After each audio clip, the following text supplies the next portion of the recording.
and welcome to my channel. Well, I put a convex edge on this Nesmuk type of knife. And if you look at a convex edge, you can see that there's more metal, behind the edge to help keep it strong.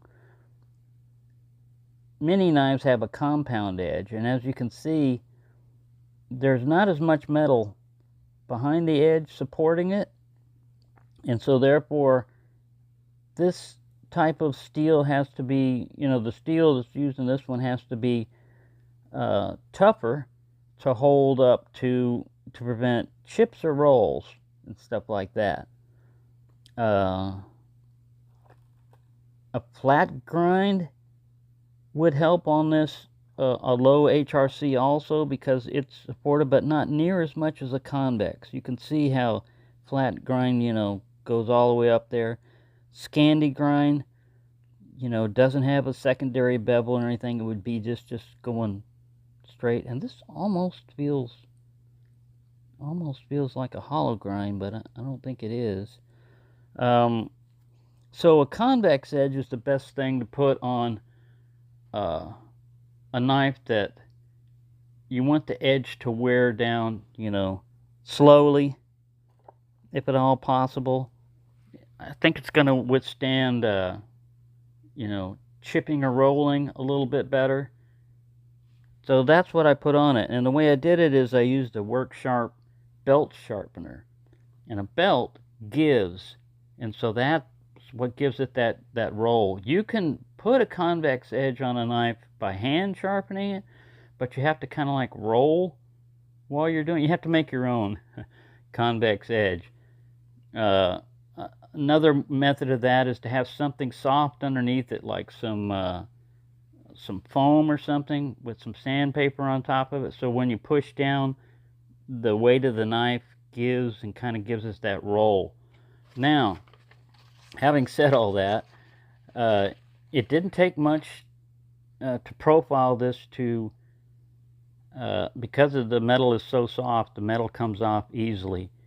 So I put like the second highest, toughest grit, or let's see, I think it was like the 200 or one. Anyway, it was the brown, not the brownish kind of a belt on the Work Sharp, and it got the stuff.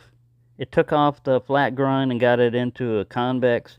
But you can see there's still places where it glints, and I just, I kept doing that, trying to, get. Here's a good example of a convex edge. You see how that kind of like just shines all the way through instead of a kind of a flat. So the knife is a lot sharper. I found that Work Sharp, man, you can get razor sharp edges on them, but you gotta watch out, because you can round your tip off if you don't watch it, and a lot of times it tends to take off more metal on one side than the other, and you can take off that guided angle, but I had it set to 25. So now the knife works a lot better, but because of the low HRC and everything, let's look. You see where I'm cutting is right up here. We're gonna look at that edge after this. Is fat wood. I'm just doing this because I don't want to go through a bunch of cardboard and paper, repetitive tests. I want to give it something semi-tough. But look, it's carving pretty good. It's biting in fairly well. So, I guess what I'm trying to say is, when you get a knife that has a low Rockwell hardness, one of the things that you can do to get the most out of it is to put a convex edge on it. And let's look at that edge.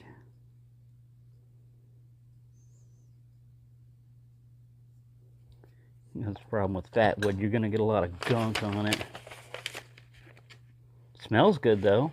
Nice and piney smell going on in here.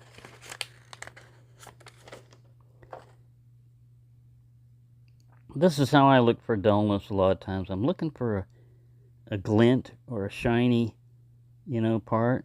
Seems to be holding up pretty well.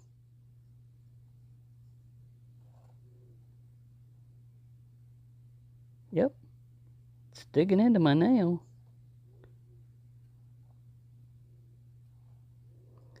Yeah, so I just wanted to include that because I don't want you to think that, oh man, I've got a junk knife now, there's nothing I can do with it. Well, there is something you can do with it. So, put a convex edge on it and try it. And if you're not good at putting convex edges and stuff, buy a work sharp. You don't have to necessarily get the Kin Onion edition. The other one I think they call it just a work sharp tool sharpener. But man, that thing is great for removing metal quickly.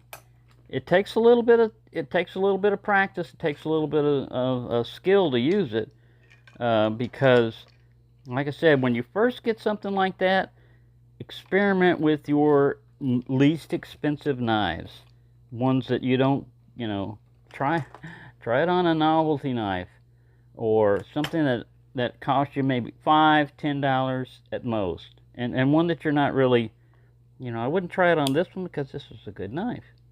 I like the way it looks. This is the Rough Rider French Tickler that was hiding for a long time, and I discovered and found it again. But I mean, you could. I mean, it's entirely up to you what you want to experiment on when you're doing your experimentations. It's your knife. It's your life. Do what you want with it. But I think what I'm going to do is, I haven't gotten any responses back whether people would like to see this knife in a giveaway or not, but I think I'm going to include it in a giveaway because I've got it sharp enough for right now. And you're basically going to be getting a knife that was bought by Knife Chats with Tobias and Williams Knife Life. You're going to get like 2 channels have handled and used this knife. And, it's not going to be the main knife of the giveaway or anything. It's just going to be an included one. And I'm going to throw this sheath in with it, which works really well once you get it snapped. You just have to force it a little bit. Snap, I said. There you go. But man, it's secure. It ain't going anywhere. And you could put like a little key ring, split ring key ring through here, and make yourself a dangler with, like a belt keeper. So a split ring key ring here. So you've got your, round slot, and then you thread a belt keeper to it, and then you have a dangler, an on and off dangler. Or you could use this one. These are usually fairly narrow openings here. Looks like you could put up to a 2-inch belt in it. So, or 5 centimeters. So that's not bad.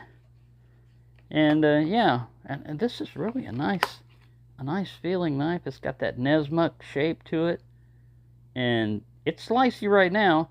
There's no guarantee how long. Don't expect that edge to last forever. If you're doing a lot of stuff, you may have to strop it. But you saw it cut through that. It cut through some fat wood for a little bit. Made some halfway decent, curls. I wasn't trying to get too curly with it. But yeah, so there you go. I just wanted to show you that you're not necessarily out of luck. I'm just snapping this back just to get this leather to stretch a little bit. And I wouldn't necessarily store a knife in one of these sheaths. I haven't had any of them outgassed or anything like that, but a lot of times they've got, oh man, you're not going to snap this guy real fast. Alright, I gotta get it where I can see it. Alright, we'll just leave this guy out for right now. But yeah, there you go.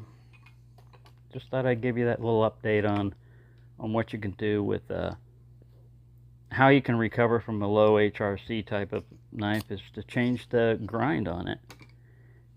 So there you go. Thanks for watching and have a nice day.